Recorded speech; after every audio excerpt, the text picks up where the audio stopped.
एक मंदिर में शादी हो रही थी और घर के ही लोग उसमें मौजूद होते हैं। 75 साल का एक बुजुर्ग आदमी जो कि दूल्हा बना हुआ था और सामने दुल्हन थी 35 साल की एक महिला। जब उसके गले में वरमाला डाली जाती है तो वरमाला डालने के बाद वो बुजुर्ग आदमी इतना खुश होता है, मुस्कुराता है और अपने हाथों से ही तालियां बजाने लगता है।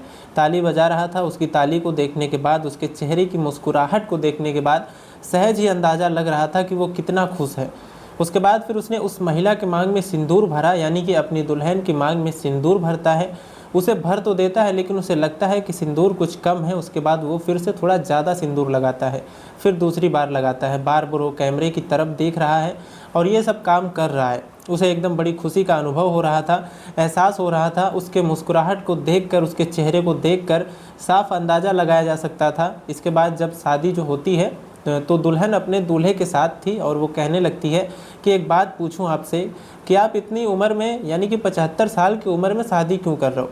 तब उस बुजुर्ग ने जो जवाब दिया वो वाकई अपने आप में सोचने वाली बात थी। उसने कहा कि मेरा जो आंगन था घर का, पिछले 40 सालों से एकदम खाली था, सूना था।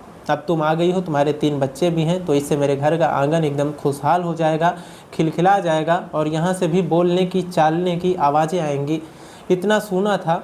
वो महिला शांत हो जाती है। उनकी सुहागरात की अगली तारीख जब आती है तो पता चलता है कि सुहागरात के अगले ही दिन उस बुजुर्ग की मौत हो जाती है। जो दूल्हा बना था अभी 24 घंटे पहले, वो मर चुका है और ये बात पूरे इलाके में फैल जाती है। सोशल मीडिया पर ये वीडियो जो मंदिर की थी वो वायरल होनी शुरू हो जाती है। आज की इस कहानी के माध्यम से यही जानने की कोशिश करते हैं कि आखिरकार पूरा मामला क्या है और आखिरकार उस बुजुर्ग आदमी की मौत कैसे हो गई। नमस्कार दोस्तों, मैं हूँ राज और आज के इस क्राइम के एपिसोड में आप सभी का बहुत बहुत स्वागत है। उम्मीद करता हूँ कि आप लोग स्वस्थ होंगे, मस्त होंगे। दोस्तों, ये जो सच्ची घटना है यह है उत्तर प्रदेश के ज़िला जौनपुर की। दरअसल जौनपुर का एक थाना लगता है गोरा बादशाहपुर और गोरा बादशाहपुर का एक गांव लगता है कुचमुच। यहाँ का एक व्यक्ति है गांव का जिसका नाम है संगूराम। दरअसल संगूराम की शादी लगभग 40 साल पहले होती है और उसकी पत्नी का नाम होता है अनारा देवी। अनारा देवी से शादी हो जाती है। उसकी ज़िंदगी ठीक ठाक चल रही थी लेकिन ज़िंदगी में खुशियाँ कम थी और खुशियाँ कम होने की वजह ये थी कि उनका कोई बच्चा नहीं था, यानी कि कोई संतान पैदा नहीं होती है। तब वो अकेले रहते हैं। अब यहाँ अकेले रहते हैं, परिवार के बाकी जो सदस्य होते हैं, उनके भतीजे या और भी कोई जो सदस्य होते हैं, वो खाने कमाने के लिए दिल्ली की तरफ रुख कर लेते हैं। लेकिन ये परिवार, ये जो पति और पत्नी होते हैं जिसमें संगूराम और उनकी पत्नी अनारा देवी, ये अपने ही गाँव में रहते हैं।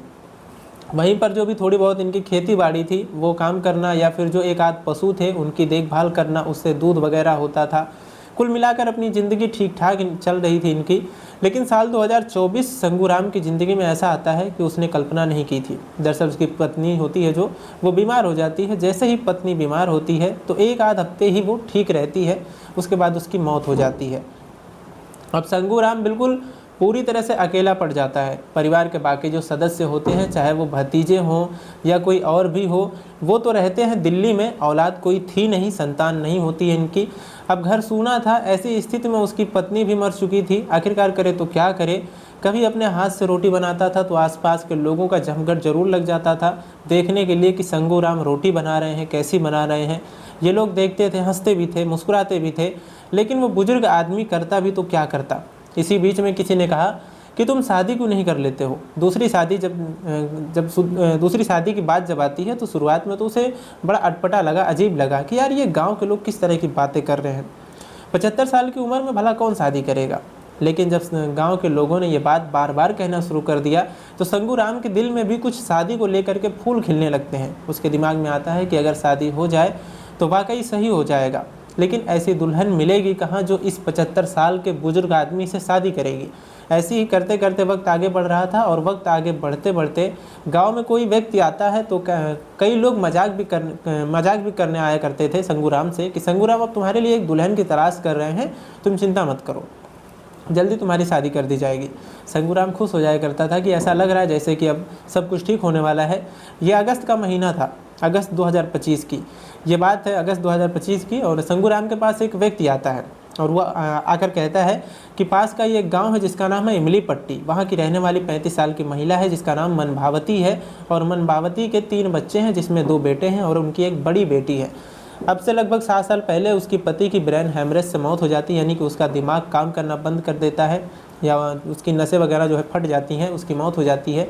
अब वो अपनी सास और ससुर के साथ रहती है, बच्चे भी उसके साथ रहते हैं। यदि उस महिला से बातचीत की जाए, यानी कि मनभावती से अगर बातचीत की जाए तो शादी की बात बन सकती है। अब यहाँ ये बात सुनने के बाद अब शंगूराम खुश हो जाता है।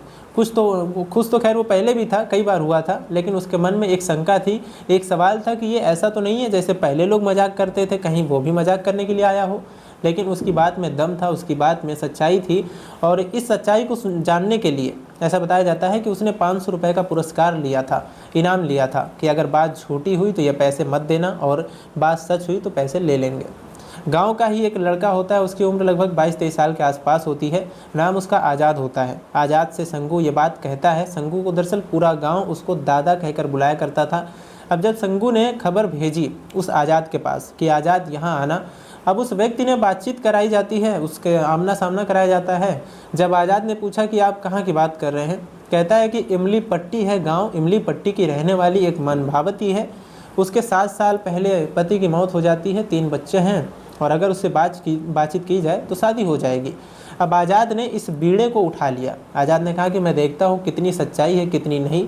वो जाता है तो सचमुच जो जानकारी थी वो बिल्कुल पक्की जानकारी थी, सटीक जानकारी थी। अब ये बात पक्की होने के बाद यहाँ आके दादा को ये पूरी कहानी बताई जाती है कि दादा ये सूचना तो खैर वाकई सच है, बात करनी बाकी है। अब वहाँ जाकर मनभावती से कहा जाता है कि देखो उनको ज़रूरत है एक ऐसी महिला की जो उन्हें 2 वक्त की रोटी बनाकर खिला सके। वो अकेलापन भी उनका दूर हो जाएगा, तुम्हारे बच्चों का एक नया जीवन मिल जाएगा, उनकी जो ज़मीन है, उनका जो घर है वो तुम्हारे नाम हो जाएगा, तो क्यों ना ये शादी कर लो। उस महिला के मन में भी ये बात आ जाती है कि बच्चों की परवरिश के लिए ज़रूरी है कि घर भी हो और खेती की ज़मीनें जो हैं वो भी हों। तो इससे बढ़िया क्या हो सकता है। जब महिला को बार बार ये कहा जाता है तो महिला तैयार हो जाती है। लेकिन महिला ने कहा कि मैं कैसे यकीन कर लूँ कि उनके पास ये सब है। तो कहा कि घर खैर दिखा दिया जाता है। घर देखकर वो महिला खुश हो जाती है। घर तो ठीक है, रोड के एकदम किनारे है, सब कुछ ठीक ठाक है। अब ऐसी स्थिति में महिला को 4 चीज़ उपलब्ध कराई जाती है, जिसमें एक अंगूठी होती है, पायल होती है और मंगलसूत्र होता है और कान की बालियाँ होती हैं। जब ये महिला ये सब देखती है तो वो खुश हो जाती है। साथ ही उसको 30,000 रुपये भी दिए जाते हैं कि जाकर तुम अपने लिए कपड़े खरीद सकती हो, बच्चों के लिए भी खरीद लो, उनकी फ़ीस वगैरह जमा कर दो। अब जब इस घर में आओगी तो सब कुछ ठीक ठाक ऐसे ही चलता रहेगा। तो पहले तो ये नोटरी होती है, नोटरी में ये तय कर लिया जाता है कि ऐसी शादी हुई है, ये लोग मौजूद थे, सब कुछ ठीक ठाक था। लेकिन अभी तक कहीं ना कहीं उस बुजुर्ग को ऐसा लग रहा था कि जो चल रहा है वो ऐसा है जैसे सपना हो या फिर कोई काल्पनिक दुनिया में वो चला गया है। लेकिन जब वो मंदिर में जाता है तो मंदिर में जाने के बाद वहाँ पे पंडित जी वहाँ पर मंत्र का उच्चारण कर रहे हैं। इसी बीच में उस बुजुर्ग आदमी से कहा जाता है कि तुम अपने दुल्हन के गले में वरमाला, जो जयमाल बोलते हैं, उसको डालिए। जब वो डालता है तो डालने के बाद वो इतना ज़्यादा खुश हो जाता है कि उसे यकीन ही नहीं हो रहा था कि सचमुच उसकी शादी है। फिर वो अपने हाथ से ताली बजाने लगता है और ताली बजाने के बाद वो बुजुर्ग आदमी, जिसकी उम्र लगभग 75 साल के आसपास है, वो थोड़ा उछलने भी लगता है। जो दुल्हन है उसका चेहरा पूरा ढका हुआ है, घूंघट में है, लेकिन उसको ऐसा लग रहा था जैसे कि उसने अपनी ज़िंदगी से एक समझौता कर लिया है। लेकिन बुजुर्ग को देखकर ऐसा लग रहा था जैसे उसने दुनिया की जो सारी खुशियाँ थी उसने सब पा ली हैं। 40 साल से जो उसके घर में एकदम सूनापन था वो सब कुछ ख़त्म हो चुका है। अब तो बस खुशियाँ ही खुशियाँ हैं। उसने जयमाल डालने के बाद खुशी का इजहार किया। किसी ने उसे इशारा किया कि अब आप उनकी मांग में सिंदूर भर दो। जब वो सिंदूर भरता है बुजुर्ग आदमी, तो एक बार सिंदूर भरता है, उसके बाद लगता है जैसे कि कम है, तो फिर दोबारा से भरता है, फिर तीसरी बार भरता है। बार बार जब ये सब कर रहा था बुजुर्ग आदमी, जो दूल्हा बना हुआ है वो बेहद खूबसूरत था, यानी कि खुश था। उसकी खुशी का कोई ठिकाना नहीं था। लेकिन इसी बीच में दुल्हन ने उससे पूछा कि मैं एक बात पूछना चाहती हूँ कि तुम इतनी उम्र में शादी क्यों कर रहे हो, इसके पीछे की वजह क्या है। जब वजह जो बताता है वो कहता है कि 40 साल पहले मेरी शादी हुई थी, कोई संतान होती नहीं है, लेकिन जैसे ही मैं तुम्हारे 2 बेटों के और 1 बेटी के बारे में सुना तो मुझे लगा कि अब घर में तुम आओगी तो तुम्हारे बच्चे आएंगे तो खेलेंगे, किलकारियाँ भी गूंजेंगी और खुशियाँ भी मनाई जाएंगी। तो लगेगा कि शायद जो ज़िंदगी का अधूरापन है वो एकदम से दूर हो चुका है, ख़त्म हो चुका है, सब कुछ ठीक ठाक था। उसके बाद फिर यहाँ से दुल्हन और दूल्हा ये घर पहुंचते हैं। उस घर में पहुंच जाते हैं, खाना बनता है। जो बड़ी बेटी होती है वो 8वीं क्लास की छात्र भी होती है और वो उसी की जिम्मेदारी थी, खाना वही बनाती है। अब रात का समय था, रात के समय में ये दोनों आराम से एक दूसरे के पास बैठ जाते हैं और बैठने के बाद बहुत सारी बातें करने लगते हैं, अपनी ज़िंदगी से जुड़े हुए उन किस्सों की, कहानियों के बारे में बात करते हैं जो इन दोनों ने अपनी पिछली अपना जो है इस महिला ने जो पिछले 7 साल में जो परेशानियां झेली थी वो उसके बारे में बताने लगती है। और जो बुजुर्ग आदमी था, 1 साल पहले जो उसकी पत्नी ख़त्म हुई थी और उसके बाद जो उसने परेशानियां झेली थी उसकी बात कर रहा था। और साथ ही साथ गांव के लोग जो उसको संतान ना होने की बातें करते थे वो सब भी बातें कर रहा था। ये बातचीत चल रही थी। सुहागरात की वो तारीख थी। दिन निकलता है। दिन निकलने के बाद वो सब के सब लोग अपने अपने काम में जुट जाते हैं। ये जो व्यक्ति है अब घर के बाहर सोया हुआ था। सुबह के लगभग 7:30 बजे के आसपास का वक्त था। 30 सितंबर 2025 की वो तारीख थी। और जैसे वो बुजुर्ग आदमी लेटा हुआ था तो उसकी गर्दन कुछ स्थिति अजीब सी हो रही थी, टेढ़ा सा पड़ा हुआ था। तो राह चलती एक महिला ने उस बुजुर्ग को देखा और देखने के बाद कहा कि उनकी स्थिति तो कुछ अजीब है। वो आवाज़ लगाती है इस मनभावती को। मनभावती दौड़कर आई, आकर देखती है कि क्या बुजुर्ग आदमी कुछ अजीब सी हरकतें उसकी हो रही हैं, परेशानी जैसी स्थिति में था। तभी आज़ाद को बुलाया जाता है। आज़ाद थोड़ा जल्दी से आता है। टेम्पो की मदद से उस व्यक्ति को पहले तो गांव के एक डॉक्टर को दिखाया जाता है। गांव का डॉक्टर कहता है कि इनकी हालत थोड़ी सीरियस है, इनको बाहर कहीं लेकर के जाओ। अब सरकारी अस्पताल में उसको लेकर जाते हैं बुजुर्ग आदमी को, जो अभी 24 घंटे पहले दूल्हा बना था। पिछली रात उसकी सुहागरात बीती थी और वो व्यक्ति जैसे सांसें उसकी थम चुकी थी, हमेशा के लिए बिल्कुल रुक चुकी थी। डॉक्टर ने उसको अपने यहाँ इलाज करना शुरू कर दिया। 2 ड्रिप उसको चढ़ाई जाती है, लेकिन ड्रिप चढ़ाने के बाद भी उस बुजुर्ग की हालत में कोई भी सुधार नहीं हो रहा था। और देखते ही देखते 30 सितंबर की शाम तक उसकी मौत हो जाती है। जैसे ही उस बुजुर्ग की मौत होती है, मौत की खबर पूरे गांव में आग की तरह फैल जाती है। जो वीडियो मंदिर में बना था शादी होने के दौरान जयमाल डालते हुए एक दूसरे के गले में, वो वायरल होना शुरू हो जाता है कि 75 साल के एक बुजुर्ग आदमी की शादी के अगले ही दिन, यानी कि सुहागरात मनाने के अगले ही दिन उसकी मौत हो जाती है। अब देश भर के अलग अलग मीडिया चैनलों पर और सोशल मीडिया के अलग अलग प्लेटफॉर्म पर ये खबर जब वायरल होना शुरू हो जाती है तो ये वायरल होते होते खबर पहुंच जाती है उस बुजुर्ग आदमी के परिवार के पास, यानी कि जो दिल्ली में परिवार इनका रहते थे। अब जैसे उनके पास खबर पहुंचती है, उन्होंने तत्काल प्रभाव से पुलिस को सूचना दी कि हम अंतिम संस्कार किसी भी कीमत पर नहीं होने देंगे, इसलिए जब तक बॉडी का पोस्टमार्टम नहीं हो जाएगा तब तक हम इसका अंतिम संस्कार किसी भी कीमत पर होने नहीं देंगे। पुलिस ने इस मामले को गंभीरता से लिया, उस लाश को कब्जे में लिया, पोस्टमार्टम कराया गया। और पोस्टमार्टम कराने के बाद ये पता चलता है कि उस बुजुर्ग की जो मौत होती है दरअसल वो ब्रेन हैमरेज की वजह से हुई थी।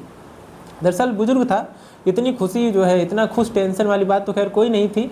कभी कभी खुशी में भी जो है किसी की मौत हो सकती है। अब उसके बुजुर्ग की मौत तो हो जाती है, जिसके ब्रेन स्ट्रोक यानी कि कोमा में वो चला जाता है। और खुश था ही वो, एक दिन पहले खैर बहुत ही खुश था, लेकिन जब उसकी मौत हो जाती है, आखिरकार मौत का कोई बहुत बड़ा कारण भी कोई निकल के सामने नहीं आता है। इसीलिए पुलिस ने अपनी जो इस तरह की कार्रवाई थी, पुलिस ने मीडिया के सामने आकर ये बयान दे दिया, कहा कि अभी तक तो ऐसी कोई बात नहीं है, लेकिन फिर भी हम इस मामले की पूरे तह तक जाएंगे, जांच पड़ताल कर रहे हैं। यदि कोई भी तथ्य सामने आता है तो जो भी आरोपी होगा उसे किसी भी कीमत पर बख्शा नहीं जाएगा। लेकिन सबसे बड़ा सवाल ये था कि एक महिला जिसकी शादी होती है, 3 बच्चे साथ लेकर के आती है, अब वो कहाँ जाएगी, क्या करे। अब जो दिल्ली से उसका जो परिवार आया था बुजुर्ग आदमी का, उसने आते ही 112 नंबर पर पुलिस को फ़ोन किया। पुलिस को फ़ोन करने के बाद कहा कि जब उसकी पत्नी जिंदा थी, यानी कि अनारा देवी संगूराम की, तब उससे पहले ही उसने जो ज़मीन जायदाद थी उसकी, वो सब हमारे नाम कर दी थी, परिवार के लोगों के नाम। इसलिए अब इस महिला का इस घर के अंदर कोई काम नहीं है, इसको यहाँ से निकाला जाए।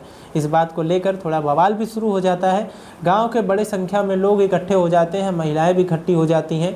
तभी सब के सब लोग उस महिला को देखने लगते हैं कि इस बेचारी का क्या कसूर था। अच्छी खासी, पहली बात तो ये शादी करने के लिए तैयार नहीं थी, इसको बड़े बड़े सपने दिखाए गए थे, एक ज़मीन का, घर का, ताकि इसके बच्चे आगे बढ़ सकें, पढ़ सकें।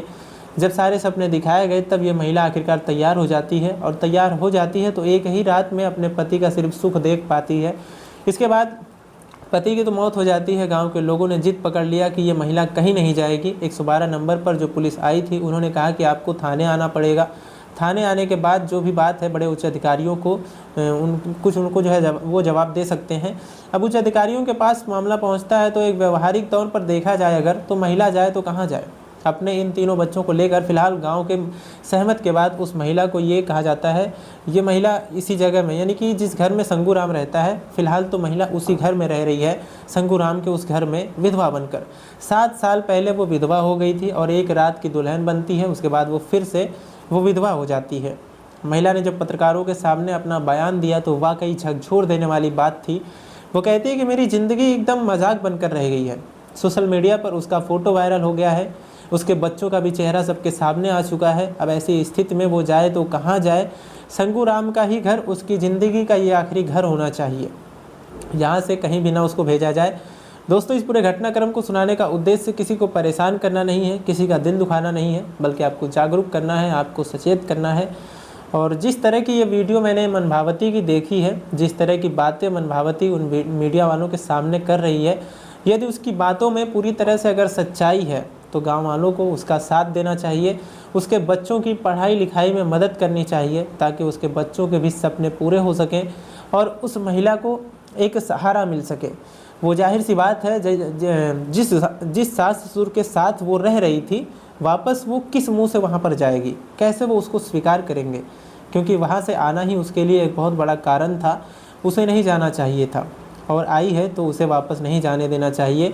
गांव वालों की जिम्मेदारी बनती है कि उस महिला के लिए अगर थोड़ा थोड़ा भी मदद करेंगे तो शायद उसके लिए सारा कुछ इंतजाम कर सकते हैं, जिससे कि वो अपने परिवार का भरण पोषण आराम से कर सके। इसलिए वहाँ के गांव वालों को ज़रूर उस महिला की मदद करनी चाहिए ताकि वो अपना कुछ गुजर बसर कर सके। ऐसा कोई छोटा मोटा उसके लिए कोई रोज़गार के बारे में जो है उसको सोचा जाए। तो दोस्तों, आज के लिए बस इतना ही। मिलते हैं अगले वीडियो में, तब तक के लिए अपना ख्याल रखें, स्वस्थ रहें, सुरक्षित रहें। जय हिंद, जय भारत।